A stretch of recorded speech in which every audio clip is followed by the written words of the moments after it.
The show starts in 10, 9, 8, 7, 6, 5, 4, 3, 2, 1, go. Whether you're new to sales or a lifetime veteran, the Blackbelt Sales Podcast will sharpen your sword and guide you to master the art of sales. And now, here's your host, the ninja himself, Gene Slade. Hey, welcome back, everybody. If you are watching us on one of the live platforms, one of the video platforms, and you are live with us right now, if you would do me a favor, please, and just go down to the comments and put live down in the comments for us. And if you're watching on a replay, please put replay down in the comments. It's the only thing we ask for bringing you the content that we're bringing you today. Good morning, Don. How's things going today? Good morning. Good morning. Yeah, it's wonderful today. Some great training, man. We had some success stories galore today. I love sharing those. Love hearing about that. 50K every day. What a shout out for Ron. My gosh, I love that. 50K every day. Change your life with that, can it? I'm telling you, man. Speaking of life change, I got to give a shout out to my boy Dylan. I'm not going to say his last name, but he's out in California. He came to the mansion class in January, and before he came to the class, his closing rate was right around 50%, and his average ticket was around $800. Now, that's not horrible, right? He had had some of our training because the company retains some of our training, and they have people on our mastermind, and we've been working with them for a few years, but he was new to it, and he had gotten himself up to 50% at 800, and now just 3 months after the class, his average ticket has gone to $2,100 and his closing ratio is 82%. And wait for it. You ready? Those are all on maintenance calls. There's one service call in the group. So, and then you kind of recalculated it, Don, in a different way, because some people measure things differently, right? Sure. Mm-hmm. And I think the new metric is, we've talked about closing ratio. We've talked about average ticket. You could have a comfort advisor who's got a high average ticket, but he closes one a month. Is that really going to be a great business? He's 1 for 100. Not really a great business plan. Now you can go to the other guy. He can have 100% closing ratio, but he's selling them for losses. Every one of them we're losing money on. That's not a business plan. So the revenue per call, revenue per lead, revenue per house you go to, it's all the same metric. It's, we all just call it a little bit different at every company, but revenue per opportunity, revenue per house that we go to, you calculate that for Dylan. He went from 400, 50% of 800. So $400 revenue per house to $1,722, which was an 82% closing ratio times $2,100. So that's a 430% increase. I gotta believe he's seeing a huge difference in his paycheck, a huge difference. The company is enjoying extra revenue, and he was playing our game. And we didn't mention this too much, but he was playing our game. See how many calls you can go on without a zero ticket. And he was like, I forget his number, but like 12 straight. Then he missed one, and then right now he just told us he's 16 for 19. That's his 82% closing ratio. That's what calculated that. Incredible. 16 for 19 over this last week or so. I'm not going to necessarily say exactly what time period because I don't know, but roughly a week, probably a little over a week. Man, I would say that his boss got the money back for the mansion event pretty quickly. Exactly. Pretty quickly. Yeah, that 2,100, if I did some math, whatever we come up with is like $39,000 of revenue on maintenance calls this week. Maybe it was 10 days, but in this last short time period, that's incredible. Congratulations to him. Congratulations to his company. And we probably need to be holding a seat or two for those guys at the next mansion, because he's gonna want to be sending another guy out to the mansion event that's coming up in May. Yeah, I guess I better get a hold of him about that. For those of you who wanted to know, the next event, the Blackbelt Mansion Sales Class, that is going to be the 29th of May. That's a Wednesday, 6 p.m. check-in to the mansion, and then we check out Sunday morning, the 2nd of June. So Wednesday and Sunday are your travel days. If you want more information on that, just put mansion down in the comments, or you can text me directly at 239-848-6533. We'll throw the number up on the screen here. But Don, we've seen some lead flows slowing across the country, and we won't talk about all of the reasons for that. There's lots of different opinions and reasons, but we're going to talk about what do we do when the lead flow slows and we can't really move the needle on the marketing. We still have got to generate revenue.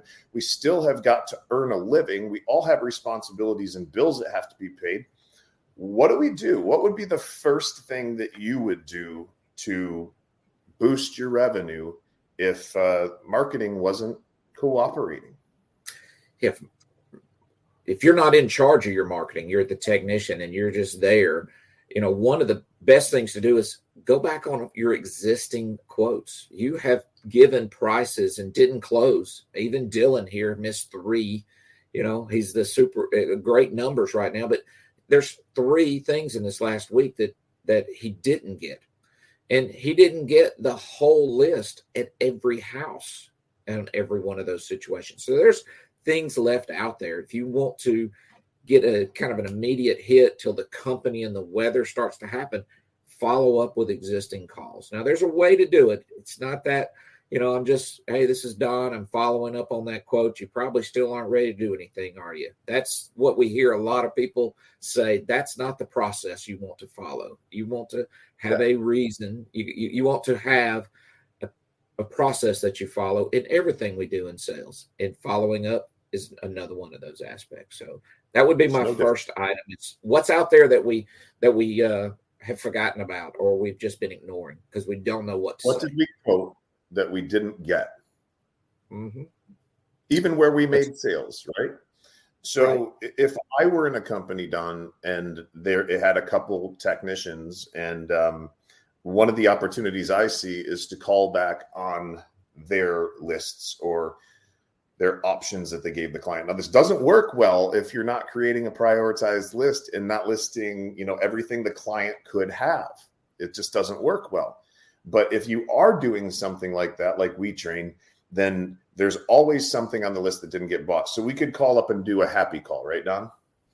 Yes. A lot of companies do that, and they have their dispatcher or staff or someone do that happy call, but they're losing the point of it. They're just calling, are you happy?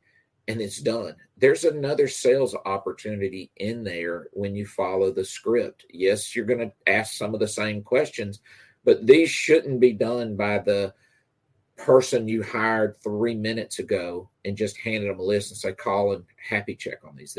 These are opportunities, and they should be done by people who have a sales mindset and a sales training and the ability to communicate. So I think a lot of companies just throw those as we have to get them done, but don't see them as opportunities, and they are extreme opportunities.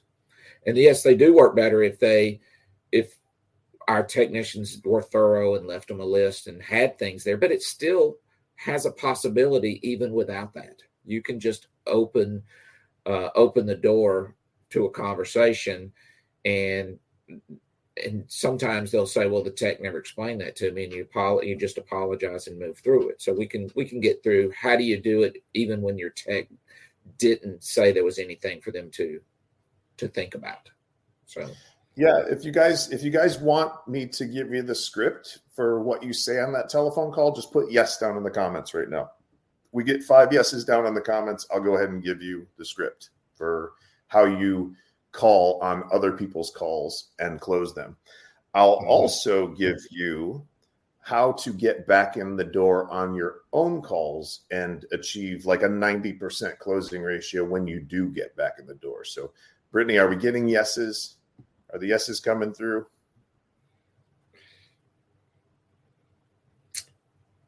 So if you want to get that copy, obviously we're talking about it right here, but if you want to get that copy, participate with us, because that is what makes these so much better. If we're giving those, we're having those opportunities, that it feels like it matters. So yeah, that dude there, right there that just on the screen, he's going to be an absolute beast. He is going at twice the pace that we set to get certified inside of our mastermind. And that guy is a future multimillionaire. He doesn't even know it yet, but he is. He's a future multimillionaire. What's up, Tyler? He's been to the class too. Good to see you, buddy. All right, guys. So here, let me give you the first script. So I'm calling on somebody else's deal right now. So Don will be the client and I'll be the dude calling. So just ring. Don picks up the phone. Hello. Hey, is this Mr. Johnson? It is. Hey, Mr. Johnson, this is Gene Slade over at Freedom Heating and Cooling. We were out there the other day doing a tune-up on your system, and I just had a couple of survey questions. Is now a horrible time? Oh, no, go ahead. Cool. So first, did the technician call you when he was 20, 30 minutes out to let you know that he or she were on their way? Yes, he did. Thank you. And did they put shoe covers on each and every time they went in and out of the house? Yes. Yeah, I appreciate that. He did that every time. Awesome. Thank you. And did they explain everything in a way that was super crystal clear? You didn't have any questions at all? No, he did a great job. Yeah. He explained everything great to me. I appreciate it. Now, guys, sometimes they'll tell you, no, it wasn't clear, and you'll have to go into establishing a need for whatever was on the list. But in this case, Don said, no, everything was clear. Awesome. Well, we really appreciate your business. Look forward to seeing you in 6 months on your maintenance. And wait a minute. Hang on a second. Okay, so it looks like there were a couple things that were on his list that were in the mandatory column that you chose not to do. Would you mind just sharing with me why? We just weren't prepared to do it right now. We've got other bills that we're worried about. So it was just an issue of affordability. That's all. Yeah. We just didn't have the money. We just can't do it right now. We got vacations and all coming up. So, guys, I just got the real reason that they didn't move forward. They probably told my technician, "Oh, we want to think about it. We'll call you." It's just not the right time. And he didn't have the skill set to handle it. Now I'm going to roll into what we call our payment plan close, and I'm going to get the guy set up for payments or to pay us when he gets the money. I'm not going to go into all of that right now, but we could go into that if you guys want to have like a 15-minute conversation or something like that. If we've never done business together and you actually want to have a conversation about sales and you need a little bit of help, I'll give you 15, 20, 30 minutes. You just got to text me at 239-848-6533. Okay, so that's one thing, Don. Don, what's the other thing that we're trying to do? We're trying to get back in the door on a call. So why don't you handle that one? Yeah, you were at a house yesterday, two days ago, 2 weeks ago, 10 minutes ago. We often get the question, when should I follow up? And we love to give these statistics first because most people get blown away with this, is that it is better to follow up 3 times a day for 3 days, total of 9 times, than it is to follow up 1 time a day for 30 days. 9 attempts or 9 contacts is better than 30. Why would that be? 3 times in a day for 3 days. It's the emotion, it's still there. So first of all, how long is it proper to wait before you do a follow-up? And I love some of your stories, Gene, is that you just hit reverse in the car and you're pulling out of the driveway and you're picking up the phone and following up with them. That might be a little faster than I had in my mind, but it's never too soon to follow up. There's only too late to follow up. Okay. So first of all, I think you had a similar story like that, like you did that, right? Yeah. Oh yeah, absolutely. I've followed up backing out of the driveway before, or just within 5 minutes of leaving. But when I did that, I would have some sort of valuable piece of information that I'm sending over or going to text to them or something like that. And guys, a lot of times people just need to talk behind your back a little bit. And if you're not prepared for that, you won't give them the opportunity. And sometimes when you're 3, 4, 5 minutes down the road, they've already made the decision about what they're going to do, and you just don't know it. So I actually learned that from my training with Grant Cardone. It's never too early to follow up. They used to, at the car dealership, they'd wait for people to pull out onto the main street and take off, and they'd call them up and go, "Hey, could you come back for just 4 or 5 more minutes? I just need 5 minutes. Could you come on back?" And people would literally circle back and go right back to the dealership, and they'd close them. Right? Sometimes they only needed a couple minutes in the car to talk. We're getting back in the door on a deal that I was already on. You called the telephone, and I'm like, "Hello." Hey, Gene, this is Don Johnson from my previous company, Freedom Heating and Cooling. We were out there the couple of days ago talking with you about replacing your air conditioning system. Do you remember me? Of course, Don. Of course, I remember you. I was thinking about your project. I was laying in bed last night, staring at the ceiling, the ceiling fan going 1,000,000 miles an hour. And I was just thinking about your project.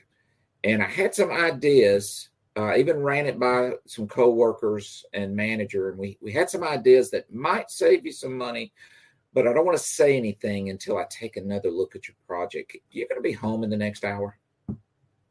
No, but I'll be home about 6 o'clock tonight.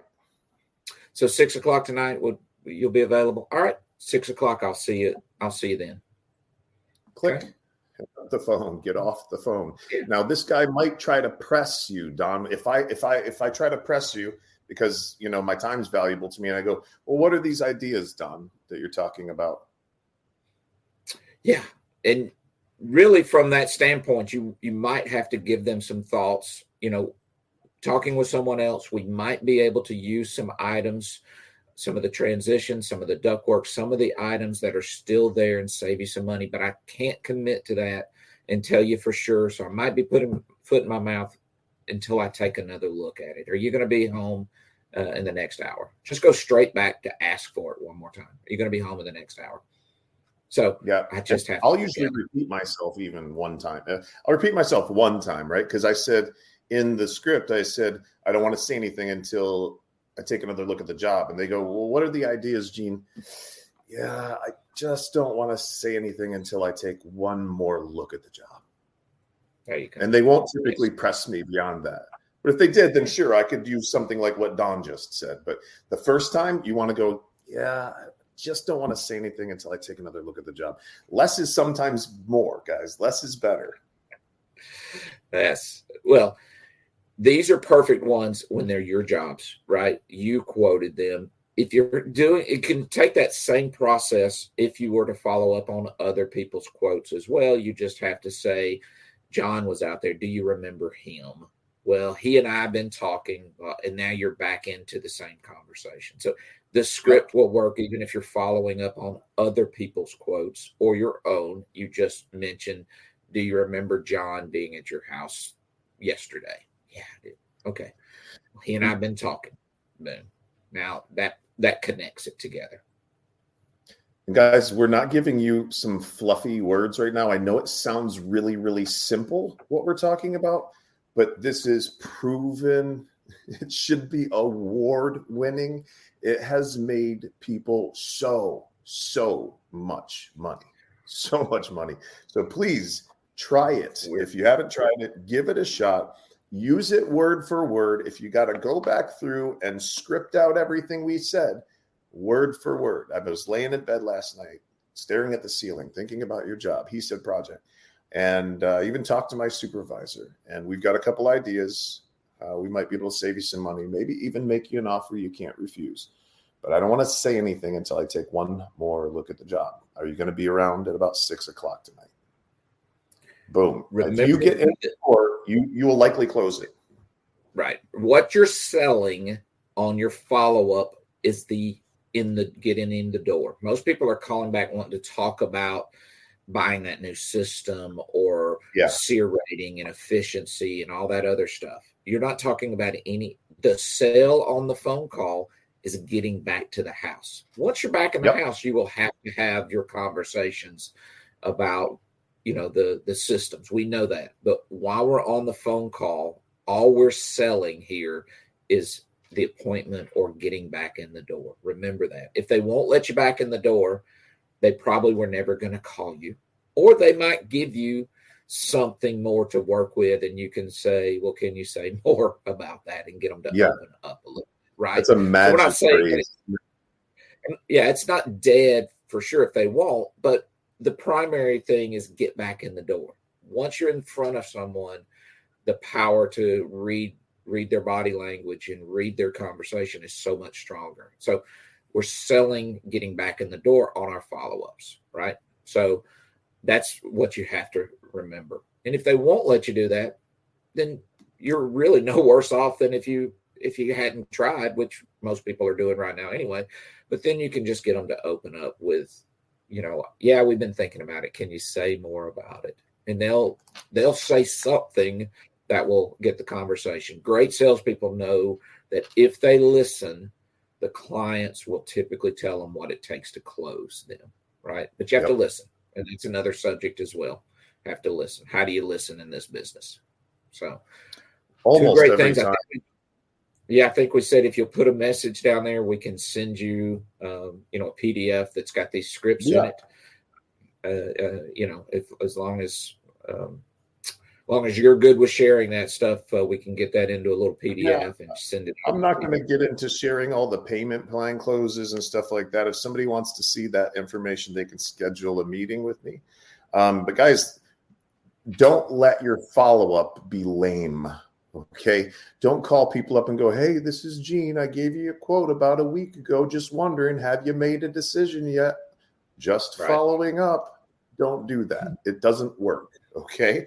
Also, Don, I know that there's somebody out there right now that's thinking, well, hang on a second. Before I do that, guys, if you're watching us live right now, will you please put live down in the comments? Pretty please. It helps to trigger the Facebook algorithm or the YouTube algorithm or something for us to be able to get to more people and get this information to more people. So if you do that for me, man, I would really, really appreciate it if you do that right now. If you're watching on a replay, please just type replay down in the comments. Really, really appreciate it. So I know there's somebody out there right now, Don, that's thinking, okay, yeah, so I get back in the door, but I don't know what this thing is that I'm going to use in order to give them a discount, right? So it would be worth covering that for just a second. So number one, you want to have some price flexibility built into your jobs because some people just don't move forward unless they can get some sort of a little deal. Okay. So I would typically have at least 10% built into my pricing on my systems, at least 10% built in, probably at least $2,000 on any system that I can use to be flexible with my price and negotiate and give them a win. Sometimes they don't negotiate at all, and we end up having a better sale. But once I get out to the house,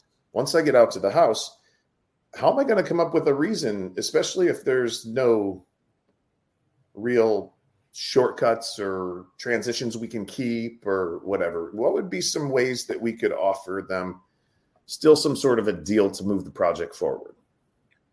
One of my favorite is the discount by addition scenario, which is what it's called. And that is the get a free item, the coil sterilizer, system sterilizer included at no additional charge. That's a very good upgrade. Might cost the company $100 or $200, whichever system they use, but it has a perceived value of whatever you would charge for it, $500, $800, $1,000. So it has a much bigger perceived discount than it does have an effect on the cost of the job. And so it's a discount by addition is one of my favorite items that we can do. And so there is something that you can make them an offer they can't refuse mentality. If you've presented 2 or 3 quotes and they were thinking about them first, if you presented 2 or 3 options and you should get them to kind of commit to the one they feel is the most appropriate before you leave. But a lot of times you can't do that, or we forgot to do that. Well, if you can get them down to two choices, one of my favorite discount by addition is, if I could get you the higher package for the lower price, would you want to move forward with this today? I didn't say I would do that. I said, if I could, if I go to my manager and talk to them, if they commit to that, now we're just negotiating. Now they're saying, I want that package. It's just the money is what essentially they've come down to. So we're having a money conversation and negotiating. Your $2,000 price flexibility might solve that. That may be all the difference there is between the two. But instead of presenting it as a $2,000, they're getting the higher package at the lower package price, the higher performance at the lower price. Most people will love that, because if they're talking about two systems, they like the benefits of the higher one, but they like the price of the lower one. No one ever wants the benefits of the lower one, but the price of the bigger one, right? So they want all the good stuff out of a higher package, but they're kind of torn with the price of the lower one. Well, if you had price flexibility, you're pretty close to getting that done. Most of the choices between one performance to the next one up is a couple $1,000s, right? Maybe there's a big jump when you hit 20 SEER versus a 14 SEER. If those are your big jumps, you might be a little too much there. But if you build your packages and your flexibility, you're pretty close to that. And you don't even have to give it away. I just said, if I could, would you? The manager can always come and say, I don't know. They could flinch on you. I don't know. I can't do this, but I can do this. Exactly. I can't do that, but I can do this. Yeah. And now we're negotiating. Meet in the middle. I love the meet in the middle, but I like for the client to have the idea to meet in the middle first. Because if you can get two meet in the middles, you got 75% of the negotiation. But they have to do the first one. They have to do the first one. So you leave it out there. Moved without your commitment. You don't want to move without their commitment to do something. Exactly. So that's good conversation. Part of that, following up. How do we fill the schedule? One is go get all the work that we should have gotten while we were there. That's perfect. Go get all the work for the rest of the company that might not have your sales talent or your follow-up ability. That's awesome.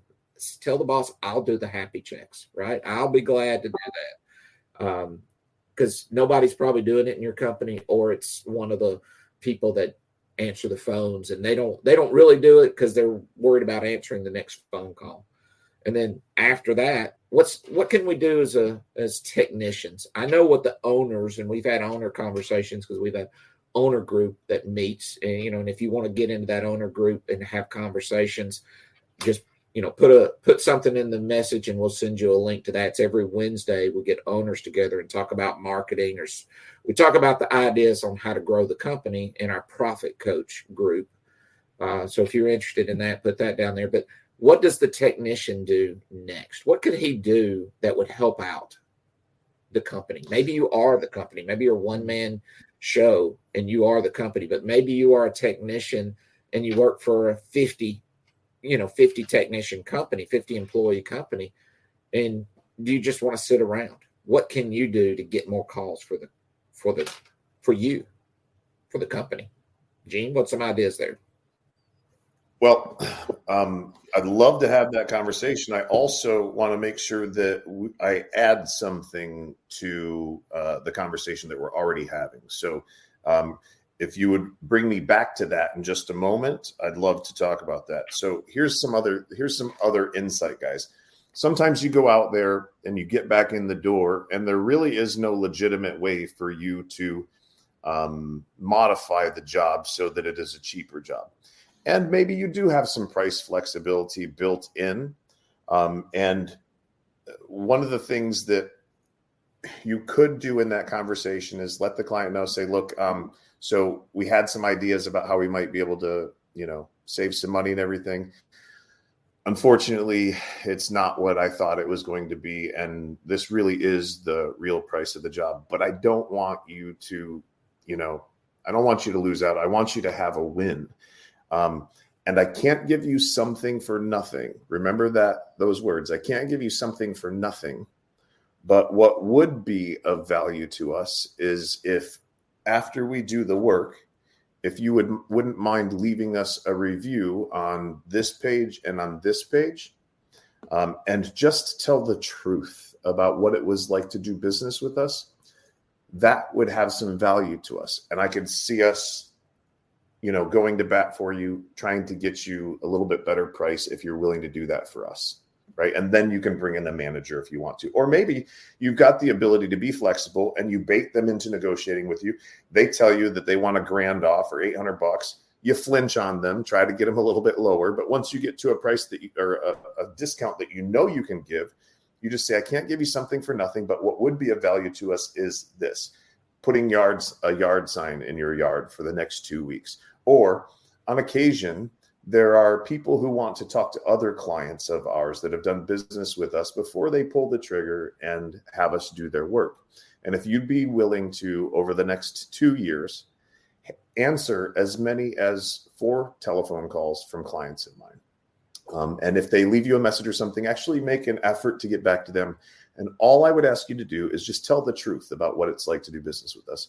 If you could do that for us, that would be of value to us. And I could see us getting you that $600 off, right? Mm-hmm. So you never want to just give a discount just to give a discount. There needs to be a reason for it, right? So I can't give you something for nothing, but this is what would be of value to us. And if you can get agreement there, then you can move the job forward. They feel like they earned it, even though there's no real work for them to do. They feel like they've earned it. They feel special. They're committing to you. They're going to have really good connection. Reviews, yard signs, being available if someone wants to just ask their experience. And you can package it all together for that matter. It's a if you would do this and this for us, then I could see us doing that for you. And you certainly want the client who bought. Oh yeah. If I do that for you, what will you do for me? Yeah, what can you do for me? In the situations where I just laughed at that one when we read that. That's pretty funny. Thank you. That's my wife, y'all. Yeah. Just laugh about that a good bit. But the situations where you're going ahead with you're talking about the high-end package, the inverters, the constant comfort systems. The person who bought the full 5-stage Breathe Easy package, the upper end stuff, because those are the ones that you want to be able to share their information with someone. Would you like to know why Mrs. Smith, who lives like 3 streets over, decided to do that? And you could even pick up the phone and give her a call. Do you know her already? Do you have her number? Incredible. Though the phone call person is when they went with the higher package, and it wasn't just about a cheap price. Those are the ones that you want to get in your on your side, and those are incredible, especially when they have Breathe Easy packages, the indoor air quality stuff, and it made a difference in their life. They will love to tell that story. That's somebody on the fence would love to talk to someone about that, and someone who's had great experience would love to tell their story to someone else. So you're doing both people a favor for that. So capture those information when we're talking about those higher end systems, higher end packages, the nicer stuff. It works extremely well later when you need that to close. So I had a sales guy one time, Don, that before he went out to give a quote, he was comfort advisor. Before he went out to give a quote, he would actually search the street that the client was on in their database for any other jobs that they had done, because they did a lot of work, right? And he would constantly use the herd and pack mentality inside of his conversations, Mrs. Jones, Mr. Smith, all these other people on the street, to create that herd and pack. Yes, definitely. What else can a technician do? Yeah, I know we're right Well, then, but what else could a technician do to get maybe some activity going for himself when the company says, "I don't have anything with you, just hang out yeah, I till would something comes in." I would go start knocking on doors. I would find a neighborhood that I actually had done a service call in, or we're doing an installation in right now, and I would Mhm. start knocking on doors for tune-ups. And we just actually had one of our guys do this. His name's Eric, and he knocked on 18 doors, got 17 no's, right? Nope, nope, nope, nope, nope. But on the 18th door, there was a $20,000 sale behind it. He ended up doing a tune-up for them. They ended up deciding to move forward with a new system, and it was 20K, right? Now, he makes about 10% on that. So that's $2,000. So, guys, if you're concerned about knocking on a door, think about this. Eric knocked 18 doors, made a $2,000 payday. Commission. So he got approximately $115, $120 for each one of those no's. So if you knew that you had to knock on 20 doors, but behind each one of those doors was a $100 bill, crisp $100 bill, would you knock on the door and get the rejection? Could you handle the rejection? Could you handle a no for $100 a no? If the answer is yes, you want to start knocking on people's doors today. Open with it. You don't have to be fancy. Hey, I'm in the neighborhood doing some tune-ups. I'm with XYZ company. Please let me know if my truck, if I need to move it or anything like that. Or if you're doing an install in the neighborhood, we're doing an install. Please let us know if any trucks need to be moved, or anybody leaves anything behind, or if anybody's too noisy. And then, by the way, when was the last time you had your air conditioning system tuned up? We're allowed to give away a couple specials while we're here in the neighborhood. Just open the conversation and be okay with a no, because each no you make money on. That's what I would say, Don. Yeah, and I would say, we haven't talked about this, just real quick. If your truck, which a lot of guys, is not spotless and perfect, go to a very public car wash area that's got people coming and going, and clean your truck. People are going to come up to you. I'm not telling you to open the door and trash fall out. So you might have to pre-clean a little bit of your truck to make it where you can actually open the doors if you know that guy that's that embarrassing. Have your own trash bag or something, but you can go to the gas station, open, kind of clean and organize your truck for 20, 30 minutes. And everybody coming in and out of gas station is seeing you. They're seeing your truck. I'd like for the truck to be clean first, so you drive through the car wash and get it clean, and then you clean it up. But do that in a public area. A lot of times our guys are cleaning the trucks up on the back lot of where the company is. Well, everybody at the company isn't going to book an appointment for a tune-up with you, right? So go down to the gas station. Go over into a bigger parking lot where there's a Chick-fil-A, because only about 1,000 cars go through the Chick-fil-A drive-through every hour, right? So you could get where those cars have to kind of pass you a little bit, and you're billboarding your truck.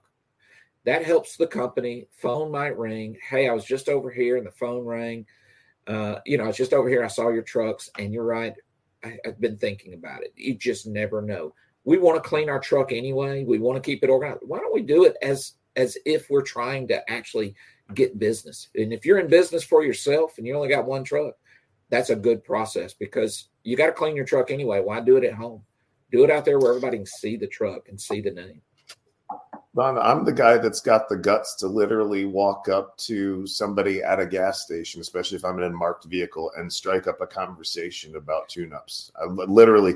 And the only reason I am is because when I was 19, 20 years old, I was involved with 2 different network marketing companies. And that was what I did. I literally drove around an 8-block square, stopped at every gas station, and I would go up and talk to the guy who had the most expensive car in the parking lot, like 7 Series Beamers, and I'm driving a little shitty Ford Escort, right?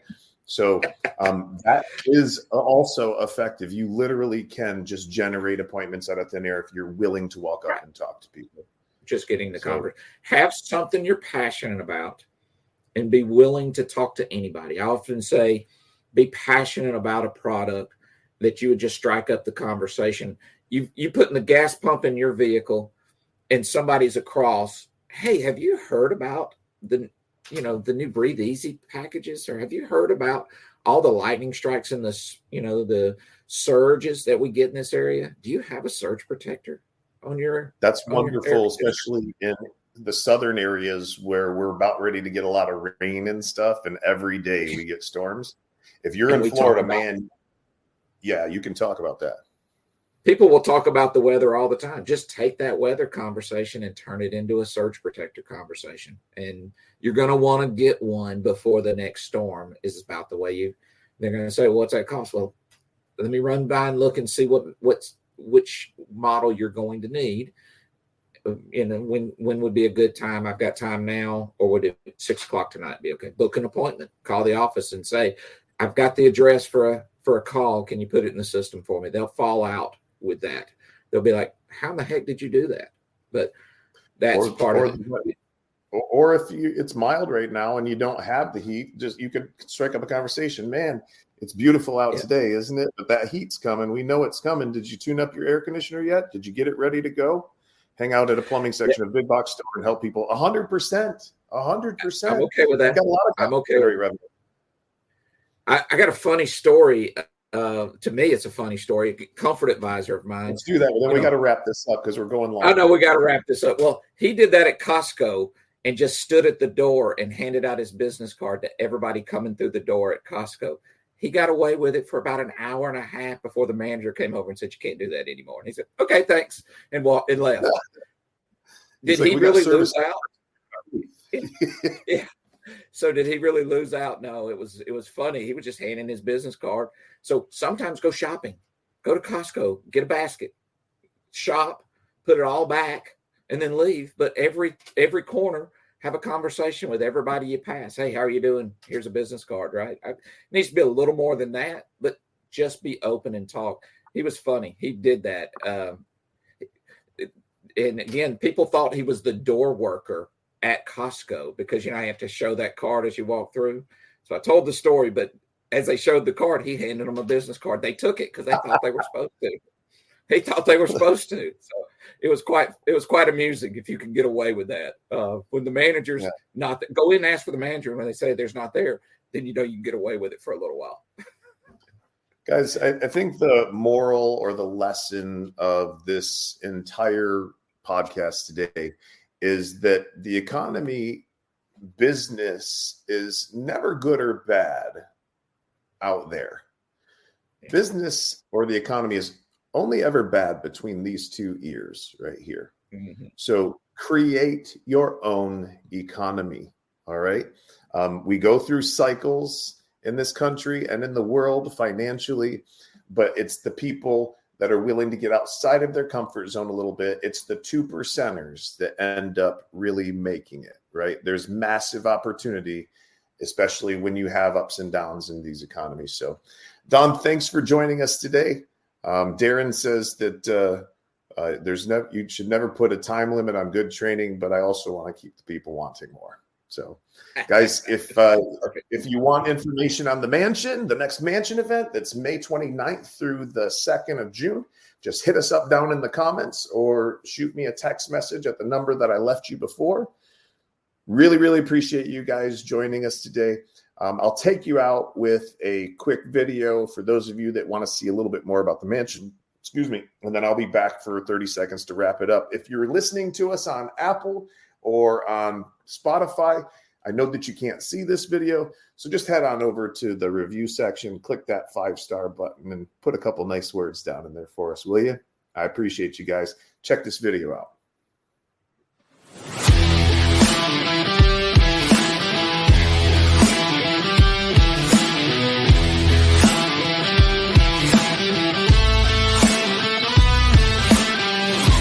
I'm Jonah Gorlitz. I'm from Louisville, Kentucky. I've been doing HVAC for about 1.5, 2 years now, and I work for Instant Air out of Shepherdsville, Kentucky. Hi, I'm Kim King. I work with Leads Nearby, and I've been working with Leads Nearby for over 8 years, and we work with HVAC, electrical, and plumbing contractors. So my name is Chris Laurentino from Comfort Specialists. We're out of Morris County, New Jersey. I've been in the industry about 17 years now.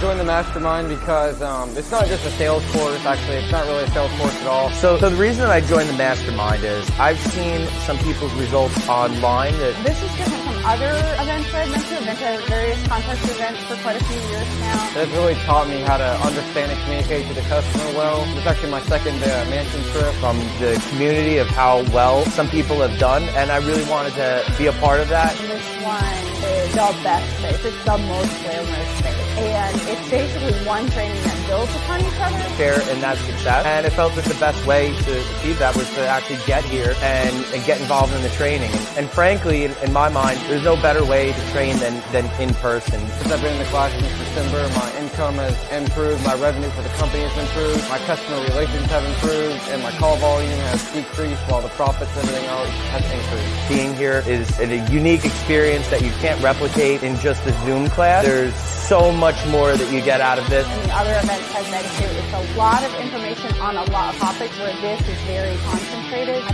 feel like it allows you to have more focus.